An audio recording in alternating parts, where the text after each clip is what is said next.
ഒരൊറ്റ കക്ഷിയൊഴികെ. മൻഹും യാ റസൂലല്ലാഹ്, ആരാണ് പ്രവാചകരെ എന്ന് സഹാബത്ത് ചോദിച്ചു. അപ്പൊ റഷീദ് സഖാഫി വിശദീകരിക്കുക, ഹും അഹ്ലുൽ കിതാബി വസുന്ന, അവര് കിതാബും സുന്നത്തും മുറുകെ പിടിക്കണവരാണെന്ന് പറഞ്ഞില്ല, ഞങ്ങളാണ് അത് പറയല്. പിന്നെ ആരെ പറ്റിയാണ് റസൂലുള്ളാഹി സ്വല്ലല്ലാഹു അലൈഹി വസല്ലം പറഞ്ഞത്? ദീർഘവീക്ഷണത്തോടുകൂടി റഷീദ് സഖാഫിയെ പോലുള്ള ആളുകൾ അംഗമായി ചേർന്ന സംഘടനയായ ഹും അഹ്ലുസ് സുന്നത്തി വൽ ജമാഅ എന്ന് റസൂലുള്ള പറഞ്ഞു. പച്ച നുണ.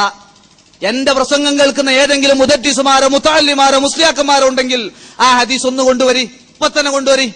ഈ പ്രസംഗം കഴിയുന്ന സമയം തരാ, ഇത് കഴിഞ്ഞിട്ട് ഇതിന്റെ പ്രവർത്തകരോടുണ്ട്, ഈ റഷീദ് സഖാഫി പറഞ്ഞ ഈ ഹദീസ് എവിടെ?